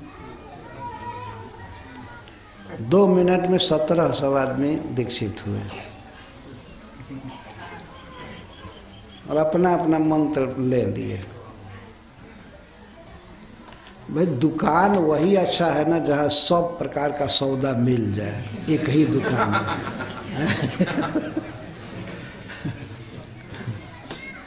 सब सामान रखा हुआ है, जो लेना, ये बोलते भी होंगे इस तरह की बातें, और एक ग्राहक लोग समझते हैं बहुत फिट दुकान है। ये समझिए जो जीवन में तपस्या नहीं बताता है, सवेरे स्नान करना और खान पान शुद्ध नहीं बताता है, तो उस पथ से चलने वाला शिष्य सीधे नरक में जाएगा, कोई इधर उधर भटकेगा नहीं, सीधे नरक में जाएगा। राजपथ है ये सब नरक जाने का। और ऐसा नहीं है कि वो गुरु नहीं जाएगा, वो आगे आगे जाएगा।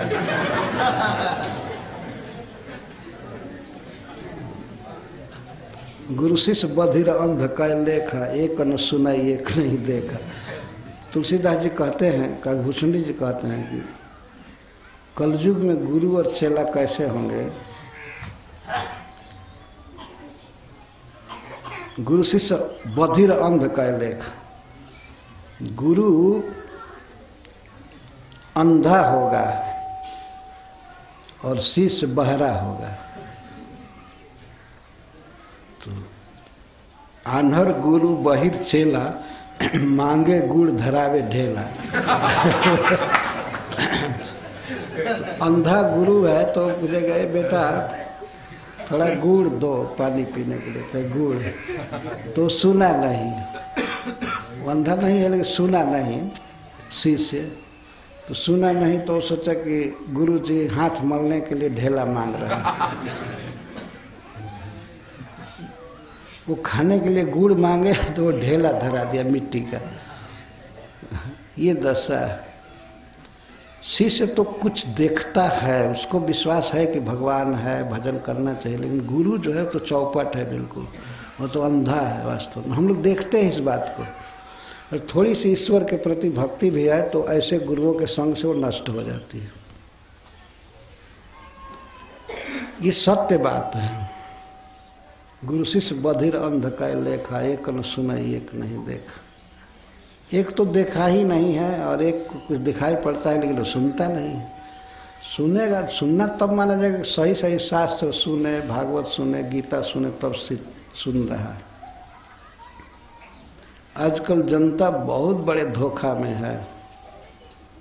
जैसे लौकिक जगत में शुद्ध चीज़ नहीं मिल रहा है, घी में मिलावट है, तेल में मिलावट है, तो मिलावट है, लेकिन गुरु लोग तो गीता के नाम पर ज्ञान दे रहे हैं, उसमें मिला रहे हैं, बहुत बातें मिला रहे हैं, और ज़्यादा से ज़्यादा कंडम चीज़ ही मिलाते हैं। नाम रखते हैं गीता सत्संग, गीता सत्संग बोल रहे हैं, और गीता बोलने वाले के वाक्य को समझ ही नहीं रहे हैं कुछ भी। गीता सत्संग क्या है? गया बीता सत्संग है, गीता सत्संग नहीं। देहान उचावचान जंतु प्राप्यत सृजति कर्मणा शत्रु मित्रम उदासीन कर्मैव गुरुरीश्वर।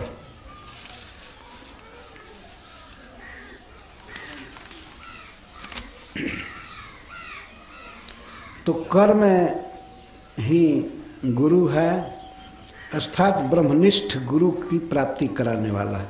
ब्रह्मनिष्ठ का अर्थ होता है जो माया से परे है और भगवान का भक्त है, भगवान में लगा हुआ है, तो उसको ब्रह्मनिष्ठ गुरु कहते हैं। और कर्म ही ईश्वर है, इसका अर्थ है कि ज्ञान शक्ति का उत्पादक है, वह ईश्वर की प्राप्ति कराने वाला है कर्म। कोई व्यक्ति अच्छा कर्म करता है तो उसे ज्ञान प्राप्त होता है और ईश्वर की प्राप्ति कराता है वो कर्म। तो कर्म ही ईश्वर है, कर्म ही गुरु है। इसका अर्थ है कि कर्म ही ठीक ठीक गुरु प्राप्त करा देता है। नहीं तो किसी के कर्म में बहुत बुरा लिखा है, प्रारब्ध संस्कार ठीक नहीं है, तो उसको गुरु भी बहुत थर्ड क्लास का मिला देता है अपने कर्म के अनुसार। ये सब कर्म का ही वास्तव में फल है। गुरु मिलना और ईश्वर की प्राप्ति होना ये कर्म पर ही निर्भर है।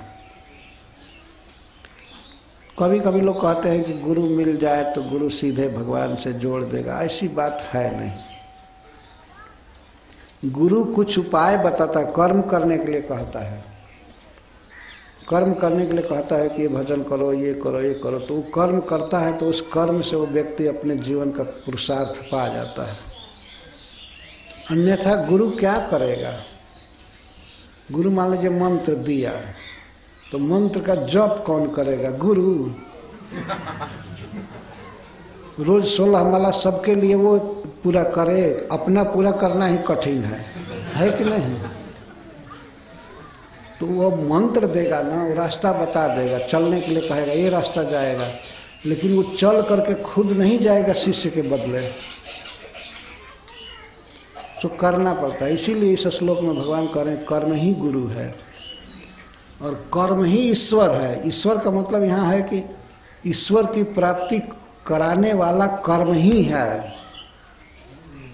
कर्म ही ईश्वर है, कर्म ही गुरु है, कर्म ही मित्र है, सहायता करने वाला। कर्म ही शत्रु है, अर्थात बुरा कर्म करेंगे तो नरक में जाएंगे, तो कर्म ही नरक में भेजा ना, दुख में डाला, विपत्ति में डाला, तो कर्म ही शत्रु है और कर्म ही उदासीन है। तब क्या करना चाहिए? तो भगवान का तस्मात् संपूजयेत कर्म, इसलिए कर्म की पूजा करनी चाहिए, सम्मान करना चाहिए। जो काम है, जो स्वभाव विहित काम है, भगवान यहाँ पर कपट से बोल रहे हैं। हमेशा बोले हैं शास्त्र विहित कर्म करो, और यहाँ कहते हैं स्वभाव विहित कर्म। स्वभाव में जो ऐसा है, तो कर्म स्वभाव के अनुसार तो भिन्न भिन्न स्वभाव है। किसी का चोरी का स्वभाव है, किसी का कोई स्वभाव है, स्वभाव बदलना है ना। तो भगवान कह रहे जो स्वभाव में हो वो कर्म करना चाहिए। कर्म की पूजा करनी चाहिए, कर्म ही पूजा है, भगवान यहाँ बता रहे हैं। तस्मात् संपूजयेत कर्म, इसलिए कर्म का ही पूजन करना चाहिए। पूजन का मतलब उसको आरती दिखाना उखाना नहीं हुआ, ठीक से काम करे, ये है कर्म का सम्मान। जो अपना काम धंधा है उसका आदर करे, बस यही है। ईश्वर के चक्कर में ना पड़े, अपना काम ठीक से करे, जो होना होगा होगा। लेकिन ये तो बिल्कुल खराब प्रवचन है भगवान का। तस्मात् संपूजेत कर्म स्वभावस्थः स्वकर्म कृत अंजसा जेन वर्तेत तदेवास्य ही दैवतम। तस्मात् जब कर्म ही गुरु है और ईश्वर है, इस कारण से, तस्मात् का अर्थ हुआ तस्मात् स्वभावस्थ ब्राह्मण आदि वर्णस्थ अपने वर्ण में रह करके, अपने आश्रम में रह करके, अपने संस्कार के अनुसार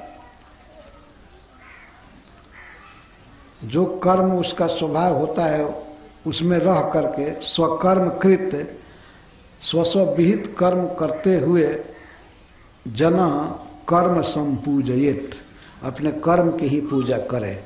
जिस काम से वो जी रहा है, उसकी जीविका चल रही है, उसी का पूजन करे, उसी का आदर करे। ही, क्योंकि, ही का अर्थ क्योंकि, जतः जेन अंजसा यह वर्तेत अस्य जनस्य तदेव कर्म एवं दैवतम। जिस काम से, जिस कर्म से आदमी जी रहा है, खा रहा है, घर द्वार आबाद है, सब जिस काम से आसानी से जी रहा है वह उसके लिए वही दैवतम है, वही देवता है। पूजा उसी की करनी चाहिए। वो कर्म ही देवता है, ये कर्म ही पूजा है। यह भी भगवान कृष्ण के द्वारा ही प्रचार है। जिस काम से जो जी रहा है आसानी से, वही उसके लिए पूजा है। तो यहाँ पर एक प्रश्न उठता था। एक बार एक व्यक्ति ने पूछा था हमसे, हमारा जो चोरी करके जी रहा है तो वही उसके लिए देवता है, वही करे। तो हमने इसको कहा था कि नहीं नहीं, भगवान अंजसा शब्द लगा रहे हैं। अंजसा, अंजसा का अर्थ होता है आसानी। आसानी, आसानी का अर्थ है नियम के अनुसार, ऐसे बेढंगा नहीं कि कुछ भी करे। मांस काट काट करके बेचे, कहे कि यही हमारा स्वाभाविक काम है, इसी से हम जी रहे हैं। अंजसा का अर्थ होता है लीगल, शास्त्र मर्यादा से, सुगमता से, जिसे जी जाए, जिए आदमी, वह कर्म ही उसके लिए देवता है, दैवतम। उसी की पूजा करे, सम्मान करे। तस्मात् संपूजेत कर्म स्वभावस्थ स्वकर्म कृत अंजसा जेन वर्तेत तदेवास्य ही दैवतम। उसके लिए वही देवता है, अलग से कोई देवता पूजने की जरूरत नहीं है। इस बात को लोग सुनेंगे तो बहुत तरह का अर्थ कर सकते हैं। वास्तव में संसार में बहुत सावधान भी होना चाहिए कि शास्त्र का प्रवचन कैसे किया जाए। समझने वाले में सब में योग्यता नहीं होती है, तो वे बेढंगा समझ लेते हैं। एक बार एक रामायण की कथा कह रहे थे, एक रामायणी जी थे, नहीं कथा नहीं कह रहे थे, दो व्यक्ति ट्रेन में जा रहे थे। तो ट्रेन में जा रहे थे, कहाँ थे मुझे पूरा ध्यान नहीं है कि हुई है सोई जो राम रचि राखा, को कर तरक बढ़ावे शाखा। हुई है सोई जो राम रचि राखा, को कर तरक बढ़ावे शाखा।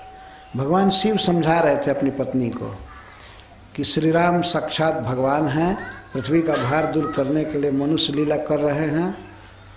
ये सीता जी की खोज कर रहे हैं तो ऐसा मत समझो कि अज्ञानी हैं, प्रभु लीला कर रहे हैं। लेकिन सती जी को कितना भी वो समझा रहे थे, वो समझ नहीं रहे थे, बल्कि तर्क कर रहे थे। जो एक हरिण को पकड़ने के लिए अपनी पत्नी के कहने से चल दिया, वो भगवान हो गया है। वन वन में रो रो करके स्त्री को खोज रहा है तो उसका ज्ञान कहाँ है? भगवान होता तो रोते हुए खोजता। आप हमको सिखा रहे हैं।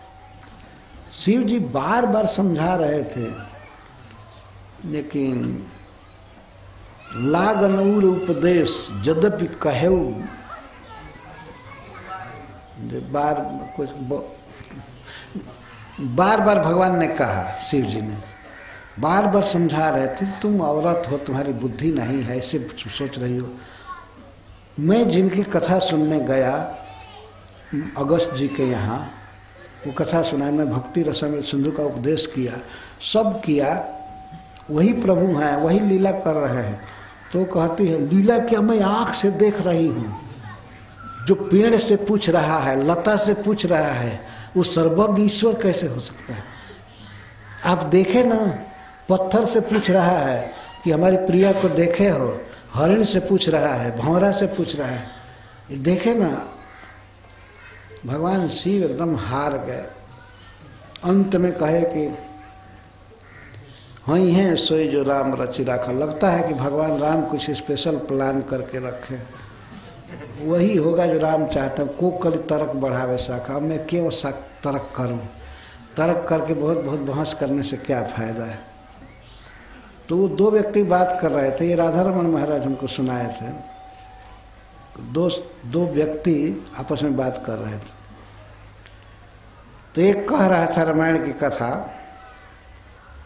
कि जब शाखा पर बैठी हुई तोतरी नाम की पक्षी, दो पक्षी बहस करने लगे तो वृक्ष की शाखा बढ़ने लगी। ये अर्थ किया जा रहा था, को करी तर्क बढ़ावे शाखा, कोकरी पक्षी तर्क जब छेड़े आपस में तो शाखा बढ़ने लगी।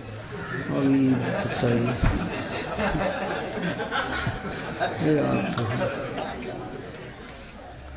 ये रामायण बहुत आसान है कुछ भी अर्थ करो, लेकिन ये कोई अर्थ है। एक बार एक कथा कह रहे थे व्यक्ति, मैं ट्रेन में था, कह रहे थे कि एक पंडित जी के 3 लड़के थे, ब्राह्मण के 3 लड़के थे। तो एक लड़का पढ़ा लिखा था, घर का मालिक था, जेठ लड़का, और एक खेती करता था और एक भैंस चराता था। तो बड़े लड़के के प्रति 2 लड़के अच्छा भाव नहीं रखते थे कि ये केवल ब्लॉक घूमता है, इधर उधर जाता है, घूमता रहता है, और हम लोग काम कर रहे हैं, घर पर मेहनत करते हैं। तो दोष दृष्टि थी। तब तक हुआ क्या कि एक बार राजा के यहाँ ब्राह्मणों का सम्मेलन कराने की चर्चा हुई। तो ब्राह्मण कहा कि ब्राह्मण लोग पढ़े लिखे होते हैं, वेद शास्त्र जानते हैं, वे आकर के हमको कथा सुना रहे हैं। तो इन लोगों को भी इनविटेशन मिला कि ब्राह्मण के लड़के हैं तो आकर के राजा को कुछ सुनाएंगे, कथा सुनाएंगे, करेंगे। तो ये लड़का नहीं था घर पर, जो मालिक था, पढ़ा लिखा था, वो नहीं था। तो दोनों को पकड़ करके ले गए राजा के सिपाही, चलो कथा सुनाओ, ब्राह्मण हो तुम लोग। पकड़ करके गए। तो जब बैठे थे, अभी राजा के यहाँ जाने से पहले गेस्ट हाउस में उनका स्वागत हुआ, ब्राह्मण आए हैं, तो दोनों रोना चालू किए। दोनों रोना चालू किए, आपस में बात करने लगे। राजवा पूछी तो का कहो राजा पूछेगा तो मैं क्या कहूँगा? तो दूसरा बोलता है, जवन तोर गति तवन मोर गति। तुम नहीं जानते हो, मैं भी नहीं जानता हूँ, रामायण मालूम नहीं है। तो राजा पूछेगा तो क्या कहूँगा? राजवा पूछी तो का कहो, जवन तोर गति तवन मोर गति। तो दोनों को राजवा शब्द बोल रहे थे, सिपाही ने सुन लिया, पुलिस ने। दोनों को कहा कि राजा जी ये तो दोनों आपको गाली दे रहे हैं। तो दोनों को जेल में बंद कर दिया गया। राजा का जो अपमान के राजवा कहे तो उसको दोनों को जेल हो गया। बड़े भाई को पता लगा, हमारे दोनों भाई निरपराध होते हुए भी कारागृह में डाल दिए गए। तो बड़े चतुर थे बड़े भाई। वो आए राजा के पास, कहे कि महाराज बड़े दुख की बात है कि हमारे भाइयों को जेल में बंद कर दिया गया। वो तो भगवान राम की कथा कह रहे थे। राजा साहब पूछेंगे तो हम ये बताएंगे, ये बताएंगे। राजवा पूछी तो का कहो। तो राजा ने कहा कि राजवा पूछी तो का कहो, हमको अरेर मार रहे थे दोनों ये कह रहे थे और तुम कहते हो कि वो रामायण की कथा कह रहे थे। हाँ सरकार, रामायण की कथा है।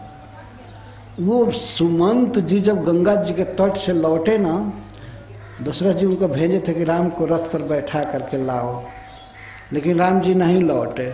गंगा जी के तट पर रथ खाली ले गए सुमंत जी, तो पूरे रास्ते में रो रहे थे और दुख में कह रहे थे कि राजावा पूछी तो का कहो। राजा दशरथ पूछेंगे कि राम आए लौटे तब हम का कहो। तो हमारा भाई तो रामायण की कथा कह रहा था। अच्छा अच्छा, तो वो क्यों कह रहा था जौन तोर गति तौन मोर गति, तुम्हारी गति हो मेरी गति तो। वही सरकार रामायण की कथा है। जब भगवान श्री राम सुग्रीव जी से मिले किष्किंधा में, तो वो भी घर से निकाल दिए गए थे, ये भी घर से निकाल दिए गए थे। इनको भी वनवास दिया गया था और उनको भी बाली निकाल दिया था घर से। तो भरत के कारण घर से निकले थे, निकाला था कैकेयी नहीं, लेकिन भरत के कारण, भरत को राज देने के लिए। तो जब भगवान राम मिले सुग्रीव से और सब समाचार होने लगा, सुग्रीव से जब भगवान ने समाचार पूछा तो सुग्रीव जी यही कहे कि जब तोर गति तौन मोर। ओह, इनको इनाम दो, इनाम दो। इन दोनों ब्राह्मणों को इस प्रकार के फर्स्ट क्लास का रामायण कहते हैं। तो उन लोगों को निकाला गया था और बड़ा भारी इनाम दिया राजा ने। हमसे बड़ी गलती हुई, रामायण कहने वाले को जेल में बंद किए। तो बड़ा भाई चतुर थे, इसीलिए उसकी व्याख्या करके समझा दिए, नहीं तो वो तो दोनों जेल में ही मर गए होते। तो मैं ये कह रहा था कि ऐसे ऐसे कथाओं में लोग कहते हैं या समझते हैं, क्या लिखा गया है कुछ नहीं समझे।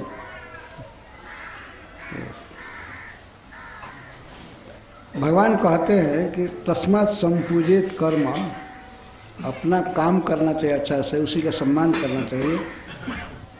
और जिस काम से व्यक्ति की जीविका चलती हो ठीक से न्यायपूर्वक, तो वही उसका देवता होता है।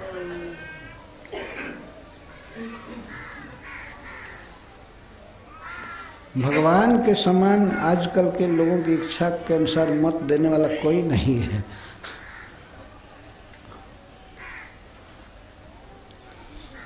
देवता माने मान्य, पूज्य, संपूजयत सम्मानित।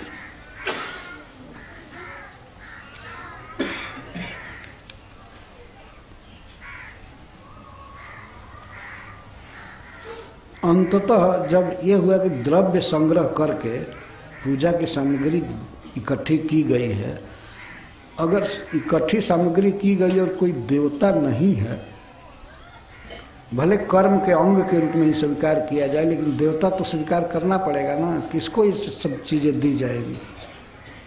तो भगवान ने देवता स्वीकार करके कहते हैं कि जिस काम से जो आदमी जिए, जीविका चले, वही उसका देवता है। देवता तो है, ऐसा नहीं है कि मैं देवता का तिरस्कार करूँ, लेकिन देवता है कौन? अंजसा जैन वर्ते तदेवास्य ही दैवतम। जिस व्यक्ति का जिस रोजगार से, जिस काम से अच्छा से गुजारा हो जाए, वही उसका देवता है।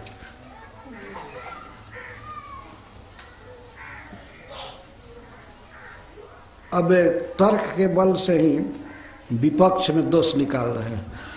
विपक्ष का अर्थ है कि अगर अपने काम धंधा के अलावा दूसरा देवता माना जाए तो इसमें दोष है, इसमें दोष है। उदाहरण क्या दे रहे हैं? आजीव्यैकतरम भावम यस्तन्यम उपजीवति न तस्मात् बिंदते क्षेमम जारा नार्यसति यथा। जो व्यक्ति एक तरम भावम, एक पदार्थ को, आजीव्यम, एक जीविका को छोड़ करके, एक काम को छोड़ करके दूसरे काम का आश्रय लेता है, जो स्वाभाविक अपना काम है उसको छोड़ करके और दूसरे काम को करने लगता है जीने के लिए, अन्यम उपजीवति सेवते, अन्य जीविका अपना लेता है, तो वह उस जीविका से क्षेम प्राप्त नहीं कर सकता, कल्याण नहीं होता है। क्षेमम न लभते, जैसे असती नारी, कोई विवाहिता स्त्री है तो अपने पति को छोड़ करके जार पुरुष का भजन करे, आशा रखे उसका कि वो पालन पोषण करेगा, वो खिलाएगा पिलाएगा, जैसे उस नारी का कल्याण होता नहीं, अंत में जार पुरुष उसको धोखा देता है, उसका पालन नहीं करता है, तो उसी तरह से अपना काम छोड़ करके दूसरे का काम जो करता है तो उसका कल्याण नहीं होता।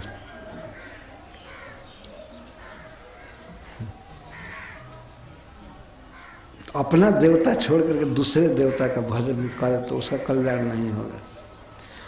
अजीब भगवान बोल रहे हैं, मान लीजिए किसी का काम है खेती करना, अगर खेती करने के काम को छोड़ करके दूसरा काम करेगा तो उस काम से उसका कल्याण नहीं होगा। या वैश्य है, व्यापार कर रहा है, वैश्य के 4 काम भगवान बताए हैं आगे चल करके। तो इसको बताने के लिए किसका देवता कौन है, अपना काम। वर्तेत ब्रह्मणा विप्रो, ब्राह्मण की जीविका है वेद, वो वेद शास्त्र पढ़े पढ़ावे, यज्ञ करे करावे, दान ले दान दे, ये 6 कर्म ब्राह्मणों के हैं। वेद शास्त्र का प्रवचन करे, सिखावे और स्वयं आचरण में रहे, त्याग तपस्या से रहे, ये ब्राह्मण का काम है। तो ब्राह्मण वेद से जिए। वर्तेत ब्रह्मणा विप्रो, विप्र ब्रह्म से जिए, मतलब वेद पढ़कर पढ़ा करके। प्रभुपाद जी कहते हैं कि सारे ब्राह्मणों को शिक्षक होना चाहिए, पर दूसरा सर्विस नहीं। जितना डिफेंस है या मिनिस्टर हैं वे सब क्षत्रिय बनने चाहिए, प्रभुपाद जी कहते हैं। और जितना व्यापार है वो सब वैश्यों के जिम्मे होना चाहिए। और खेती, कृषि गोरक्ष वाणिज्य, कृषि गोरक्षा और व्यापार ये वैश्यों के जिम्मे। और जितने भी हाई क्लास की या कोई भी नौकरी है वो सब शूद्रों को देनी चाहिए। शूद्रस्तु द्विज सेवया इसमें कह रहे हैं। जिस नौकरी को पाने के लिए दूसरे लोग तड़पते, वो सारी नौकरी जो मैनुअल सर्विसेज हैं शरीर से सेवा करने की, वो सब उनको देना चाहिए। तो वर्तेत ब्रह्मणा विप्रो, ब्राह्मण वेद से जिए, राजन्यो रक्षया भुआ, और क्षत्रिय इस पृथ्वी की रक्षा के द्वारा जिए, मतलब ये शासक बने। और वैश्यस्तु वार्तया जीवे, और वैश्य व्यापार के द्वारा जिए। और शूद्रस्तु द्विज सेवया, और शूद्र को चाहिए कि वे तीनों वर्णों की सेवा द्वारा जीविका करे। आजकल तो वो सेवा ही बहुत दुर्लभ हो गई। सभी चाहते हैं कि हम सेवक बने, हम नौकरी करें, नौकरी करें मतलब नौकर बने, यही चाहते हैं ना। कहते भी हैं, प्राइम मिनिस्टर से लेकर के चौकीदार तक सब यही कहते हैं, सर्विस सर्विस, सेवा सेवा सेवा, सेवा कर रहे हैं। भारत सेवार्थ, सभी सेवा करना चाहते हैं। कोई नहीं कहता है कि हम स्वामी हैं, हम मालिक हैं, हम सेवक हैं। इस सेवा वृत्ति शूद्र का धर्म है। तीनों की सेवा करने से उसको सेवा के बल से ही अच्छी जीविका मिल जाती है, परिवार चलता है, सब कुछ होता है अच्छा। द्विजस्तु शूद्रस्तु द्विज सेवया, तो ब्राह्मण वेद के अध्ययन अध्यापन आदि से जिए। तो वेद शास्त्र ही ब्राह्मण के ईश्वर हैं, देवता हैं। उन्हीं को पढ़ना, सुनना, रटना, प्रचार करना, यही देवता है। और राजन्य रक्षया भुआ, क्षत्रिय पृथ्वी की रक्षा करे तो पृथ्वी ही उसके लिए देवता है। क्षत्रिय के लिए जमींदार, उसके लिए वही पृथ्वी ही देवता है। और वैश्यस्तु वार्तया जीवित, कृष्यादि लक्षण से वार्ता द्वारा वैश्य जीवित रहे। तो वैश्य के लिए वार्ता ही देवता है। वार्ता 3 प्रकार की है, कृषि गोरक्ष वाणिज्य। और शूद्रस्तु द्विज सेवया, तीनों वर्णों की सेवा करना यही जीविका है शूद्र की। तो ये तीनों वर्ण ही उसके लिए देवता हैं। इस प्रकार से भिन्न भिन्न वर्णों की जीविका बता करके भगवान अब वैश्य की जीविका विशेष रूप से बता रहे हैं। कृषि वाणिज्य गोरक्षा कुशीदम तुर्जमुच्यते वार्ता चतुर्विधा तत्र वयम गोवृत्तयो निशम। कृषि, वाणिज्य और गौओं की रक्षा, ये तीन जीविका के साधन हैं वैश्यों के लिए। और इन तीन से काम न चले किसी हालत में तो कुशीदम, सूद लेना चौथी जीविका है। कुशीदम तुर्य उच्यते, सूद लेना, इसको चौथी वृत्ति कही गई है। सूद लेना बहुत अधम जीविका है, वो पाप खाने के बराबर ही है वास्तव में, इसलिए इसको तुर्य चौथी वृत्ति कहा गया है। कृषि, कृषि यदि अच्छे ढंग से होगी तो सारा संसार सुखी रह सकता है। पर्याप्त अन्न उत्पन्न हो, फल उत्पन्न हो, सब्जियां उत्पन्न हो, और गोरक्षा, गायों की यदि रक्षा होगी, सुरक्षा, तो उसे पर्याप्त दूध, दही, घी आदि होगा, जिसकी बहुत ज़रूरत है इस संसार में। पर आज के युग में कोई गोरक्षा करने वाला नहीं है। गायों की हत्या करने वाले जन जन भरे पड़े हैं, लेकिन रक्षा करने वाले नहीं। ऐसा वास्तव में मनुष्यों ने कर दिया। गायों के पोषण के लिए न घास रहा, न वृक्ष रहा, कुछ नहीं। गाय रखना भार हो गया। मशीनरी ने ऐसा काम बिगाड़ा, ट्रैक्टर आदि ने, कि बैलों की कोई पूछ ही नहीं है। लगता है कि उनको जीने का कोई अधिकार नहीं है, उनका कोई उपयोगिता नहीं उनकी। पहले हम लोगों के होश में लोग बैल रखते थे, कितना प्यार से अच्छा से खिला पिला। आज बैलों को लगता है कि इस दुनिया में जीने का कोई हक ही नहीं है, क्योंकि उनके लिए कोई काम नहीं है। एक दिन ऐसा समय आएगा कि मनुष्यों में कुछ लोग ऐसा समझेंगे कि अन्य मनुष्यों को जीने का अधिकार नहीं है, इनको मर जाना चाहिए, चाहे मारने का कोई उपाय करो, यही कहेंगे और कर ही रहे हैं। कहते हैं मनुष्यों का बहुत बड़ा भार हो गया है, ये अधिक ना जिएं, अधिक ना हो। और खास करके सनातन धर्मियों को कहा जाता है संख्या ना बढ़ाएं। और जितने कंडम लोग हैं वे अपनी संख्या बढ़ा रहे हैं, जितना संतान उत्पन्न करो, ये करो, ये करो, लेकिन ये लोग संख्या ना बढ़ा रहे हैं। ये संसार में हो रहा है। पर एक दिन ऐसा आएगा कि एक वर्ग को ही कहा जाएगा कि तुमको जीने का अधिकार नहीं है, तुम मरो, चाहे भोजन के बिना मरो, चाहे हम मार देते हैं तुमको। जैसे बैलों को मारा जा रहा है, गौओं को मारा जा रहा है, तो उस दिन मनुष्यों को मारा जाएगा। और मार ही रहे हैं। गर्भ में बच्चों की हत्या करना क्या है? मारना नहीं है। गर्भ में ही मनुष्य को मत आने दो। कोई विष दे करके या कोई सुई दे करके जैसे तैसे गर्भपात या गर्भस्राव किसी तरह नष्ट करो। अगर कहीं कहीं तो ऐसा होता है कि जन्म ले लिया बच्चा तो जन्म लेने के बाद मार दो, इंजेक्शन दे करके जैसे तैसे। ये हो ही रहा है। पर एक दिन प्रकट मारा जाएगा, इनको जीने का अधिकार नहीं है। और तब प्रकृति बदला लेगी। पूरे मनुष्यों को जीने का अधिकार नहीं है तो प्रकृति मारेगी, भूकंप द्वारा या और द्वारा। अति वृष्टि, अति गर्मी, भूखमरी होगी और ये दशा आएगी। भागवत में लिखा गया है, बहुत दुर्दशा होगी। और इस दुर्दशा का मूल कारण है गौओं की असुरक्षा। गायों पर ध्यान नहीं है बिल्कुल। इतना लोगों ने महंगा कर दिया सब चीज़, भूसा महंगा, पुआल महंगा। पुआल पहले बैलों के खुर से नरम हो जाता था दौरी करने से, अब ट्रैक्टर से दाया जाता है। पशुओं को खाने में कितना कठोर पड़ता है, लेकिन क्या करें, किसी तरह से भूख की ज्वाला शांत कर रहे हैं, खा रहे हैं। हरी हरी घास देखने को नहीं मिल रही है।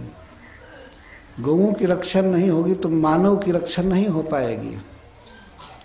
मनुष्य को मरना पड़ेगा ऐसे ही। तो यह वैश्य का धर्म है कि गोरक्षा करें, गौओं की संख्या बढ़नी चाहिए, समृद्धि होनी चाहिए। और कृषि और व्यापार, एक जगह की वस्तु को दूसरे जगह पर ले जा कर के बेचना, वहाँ की वस्तु यहाँ लाना, लोगों को सुविधा होनी चाहिए व्यापार द्वारा, कि वे जीवन की आवश्यक चीज़ों को आसानी से ले सकें। और ये जीविका होती है, वैश्य वर्ग की, इससे उनकी जीविका चलती है। और किसी किसी के लिए ऐसा है कि अगर जीविका ऐसे न चले तो सूद ले सकता है वैश्य, कोई ब्राह्मण सूद नहीं ले सकता है, क्षत्रिय नहीं ले सकता है। वैश्य को सूद लेने का अधिकार है, लेकिन किस स्थिति में, जब ये तीनों वार्ता फेल हो जाए, तब तीनों से पोषण न होता हो परिवार का, तब वो सूद ले सकता है। अगर उसके परिवार की स्थिति ठीक है, चल रहा है, तो सूद नहीं लेना चाहिए। सूद लेना क्या है, मान लीजिए हम 1 किलो खाते हैं, तो एक गरीब आदमी से हम अगर सूद लेते हैं तो उसका 1.5 लें या 1.25 लें, तो इसका मतलब हम 1 किलो खाए और गरीब होने के कारण वह 1.5 किलो खाया। यही है ना, जब हमको सामर्थ्य है तो हम कम खा रहे हैं, और उसको सामर्थ्य नहीं है, बेचारा दिनहीन है, तो वो इतना खर्च कर रहा है, तो कैसे सुधरेगा, उसकी जीविका कैसे चलेगी, अच्छा से नहीं रह पाएगा। तो इसलिए सूद लेना, इसको हराम का पैसा कहा गया है, बहुत कंडम चीज़ है, और ऐसे व्यक्ति को की बहुत दुर्गति होती है। तो भगवान ने ये कह रहे हैं कि पिताजी हम लोग तो सूद, हम लोग वैश्य हैं, तो हम लोग का कृषि, गोरक्षा, वाणिज्य काम है, लेकिन हम लोगों के तीनों नहीं है, नहीं, एक कृषि और वाणिज्य नहीं है, हम लोगों कुछ भी नहीं है। एक गाय है, तो गौओं से ही हमारी जीविका चलती है, गौओं की हम लोग रक्षा करते हैं, रात दिन लगे रहते हैं, तो उन्हीं का दूध पीते हैं या दूध बेचते हैं, तो उससे हम लोगों की जीविका चलती है। और गौओं की रक्षा कहाँ से होती है, गौओं का पालन कहाँ से होता है, तो हम लोग वन में, पहाड़ में रहते हैं, तो गोवर्धन में, पहाड़ में हमारी गौएं चरती हैं, पानी पीती हैं, तो हमारी जो जीविका चल रही है वो गोवर्धन जी के कारण चल रही है, वन के कारण चल रही है। इसीलिए हम लोगों के देवता गोवर्धन जी हैं, ऐसा भगवान कहना है। इस तरह से वे ला रहे हैं कि हमें गोवर्धन की पूजा करनी चाहिए। और बिल्कुल स्वाभाविक ही है, हम लोगों के देवता गोवर्धन है, न कि इंद्र है। गोवर्धन जिसमें तो साफ देखा जाता है कि गौएं घास चरती हैं, झरनों से पानी पीती हैं, मानसी गंगा का पानी पीती हैं, और जड़ी बूटी जो कुछ भी है मिलता है, हम लोग खेलते हैं, रहते हैं। हम लोगों का कोई स्थायी घर भी नहीं है, भगवान यहाँ तक है, हम लोगों का कोई घूमने घर नहीं है, कोई स्थायी घर वास्तव में नहीं था। हम लोगों का कोई घर नहीं है, कुछ नहीं है, हम लोग तो वन और पहाड़ में रहने वाले हैं, वन में रहता है, आज इस वन में रहे, कल उस वन में जाएंगे, आज माड़ा दाग हैं तो कल फिर वहाँ जाएंगे, ये जाएंगे, यही तो जीविका है ना। यहाँ से वहाँ पशु ले जाना, वहाँ ले जाना, ये ले जाना, ये कल यहाँ है, कल वहाँ है, कोई घर नहीं है, न कोई देश है, न कोई गांव है कि जहाँ के हम मालिक हैं। देश का मतलब कोई क्षेत्र नहीं है, कोई ज़मीन नहीं है। तो वन पहाड़ में रहते हैं, तो वन और पहाड़ की पूजा करना यही हमारा धर्म है। हमारे समझ से हमें 4 लोगों की पूजा करनी चाहिए, भगवान ने कहा, आगे बताएंगे, उसको विस्तार से कहा जाएगा। ब्राह्मण की पूजा हमें करनी चाहिए, क्योंकि ये ब्राह्मण हमारी रक्षा करते हैं, हमारे पुरोहित आदि हैं, हमको अच्छा मार्ग बताते हैं, हमारी रक्षा करते हैं, वेद शास्त्र का उपदेश करते हैं। और अग्निदेव, अग्निदेव प्रकट देवता है, तो इनमें हवन करना चाहिए। अग्नि से ही हमारी जीविका चलती है, भोजन करते हैं, ये करते हैं, अन्न पकता है, शीत आदि से रक्षा करते हैं। और गौएं, गौओं से हम जीते हैं, और श्री गोवर्धन जी, ये 4 हमारे देवता हैं, ब्राह्मण, अग्नि, गौ और पर्वतराज, गिरिराज, गोवर्धन। इससे हमारी जीविका चलती है, यही हमारे देवता हैं। तो और लोगों के देवता जो भी हों, हमारे 4 देवता हैं, ब्राह्मण, अग्नि, गौ और पर्वत। ये हमारी जीविका के साधन है, यही हमारे इष्ट देव हैं, हमें इनकी पूजा करनी चाहिए। और भगवान ने सुविधा दी है कि पिताजी और ब्रजवासी सभी लोग, आप लोग चिंता मत कीजिए, इंद्र की पूजा के लिए जो सामान जुटाया गया है उसी से पूजा होगी, नया कुछ नहीं तकलीफ करना है। जिन वस्तुओं को जुटाया गया है इंद्र की पूजा के लिए, उन्हीं वस्तुओं से ही पूजा की जाएगी। बहुत मैं देख रहा हूँ कि जुटा है, इतना घी, इतना दही, इतना सब कुछ, इसी से पूजा की जाए। पूजा का प्रकार भी भगवान ने बताया कि ब्राह्मणों की पूजा क्या है, इन्हें खूब अच्छा अच्छा पकवान बनाकर खिलाया जाए और इनको दक्षिणा दी जाए, ये इनकी पूजा है। ब्राह्मणों की पूजा ऐसे करनी है, भोजन और दक्षिणा। और गौओं की पूजा है, इनको हरी हरी घास देना है।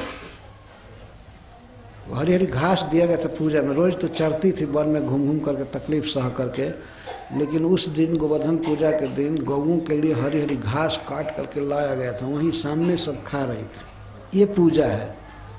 गौ की पूजा ये नहीं है कि आरती दिखा दो, तिलक दे दो और भूख लगी हुई है गाय को। गाय की पूजा का मतलब है उसे भोजन देना, गवत देना। और अग्नि की पूजा है, उसमें हवन करना, घी की आहुति देना। तो घी में आहुति दी जाएगी, अग्नि में आहुति दी जाएगी घी की, गौओं को हरी हरी घास दिया जाएगा, ब्राह्मणों को भोजन और दक्षिणा, और पर्वत जी को, गिरिराज जी को सारा जो भोजन बनेगा वो सब उनको दिया जाएगा। उन पर चंदन चढ़ाया जाएगा, उनकी दीप से पूजा की जाएगी, और जो भी बलि है, उपहार है, उनको दिया जाएगा गोवर्धन को। 4 लोगों की पूजा करनी है और 4 तरह से। ये गौओं के लिए बड़ा अच्छा यज्ञ होगा, पर्वत के लिए होगा, अग्नि के लिए, ब्राह्मणों के लिए। और सच पूछे पिताजी को मह्यम च दैतो मखई हमारे लिए बहुत प्रिय यज्ञ है, मैं इसको बहुत पसंद करता हूँ। क्रियता यदि रोचते, इसको कीजिए जो मैं कहता हूँ, लेकिन एक बात कह दे कि यदि आपको अच्छा लगे तो कीजिए। हमको तो यही अच्छा लगता है हमको तो यही अच्छा लगता है, मेरा प्रिय है, और आपको यदि अच्छा लगे तो कीजिए। तो सभी ब्रजवासी आपस में विचार करके कृष्ण को कहे, नंद बाबा को कहे, बस ये जो कहता है वही करना चाहिए। हम लोगों का तो धर्म है इसको प्रसन्न करना, कृष्ण को प्रसन्न। तो ब्रजवासी लोग इस बात को स्वीकार कर लें। बहुत बड़ा खतरा आने वाला है, बहुत, लेकिन हमको ये पसंद है, बस यही बात काम किया। भगवान का हमको ये पसंद है बाबा।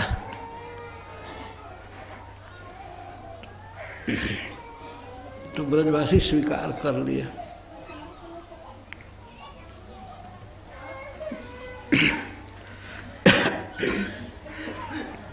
कृष्ण को कितना मानते हैं इस बात से पता लगता है। वर्षों से परंपरा से जो पूजा की पद्धति आ रही थी, कृष्ण ने कह दिया कि ये हमको पसंद है, तो वे इसको मान गए।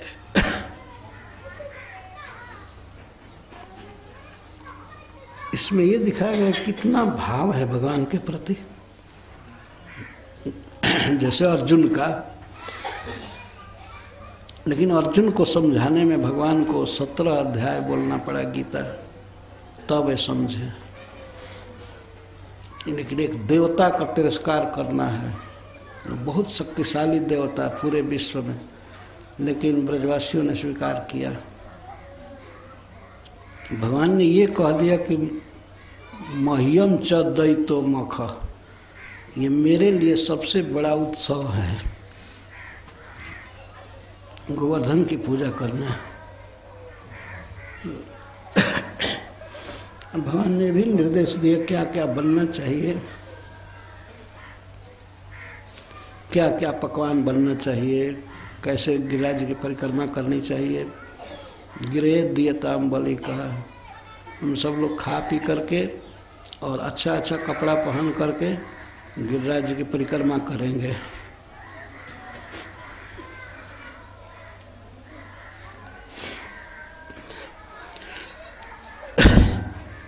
ये परिक्रमा स्वयं भगवान ने चालू किया है गिरिराज जी की।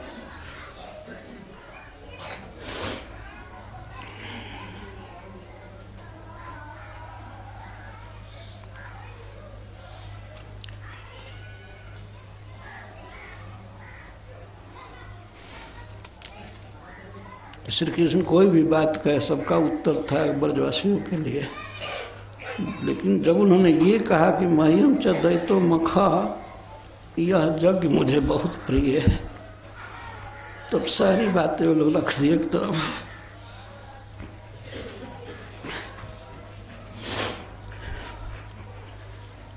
एक 7 बरस के बच्चे की बात रख दिए, बड़े बूढ़े गोप लोग छोड़ो कुछ भी हो, ये चाहता है तो यही होना चाहिए। ये है ब्रजवासियों का प्रेम भगवान के प्रति, सहज स्नेह। वे नहीं देख रहे थे कि मरना पड़ेगा इसके चलते, ओले की वर्षा होगी, वज्रपात होगा, झंझावात आंधी चलेगी और गौओं के साथ सबको मरना पड़ेगा।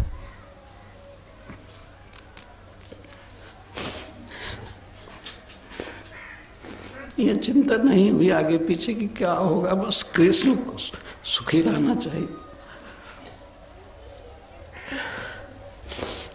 यह चाह रहा है तो यही होगा, और सबने एक मत से कहा ठीक है ठीक है ठीक है यही होगा, कृष्ण को पसंद है तो यही होगा। लोग मान लिए इस बात को। हम कल विस्तार से कहेंगे कि किस तरह से भगवान ने इस पूजा की योजना बनाया, क्या क्या होना चाहिए, कैसे कैसे।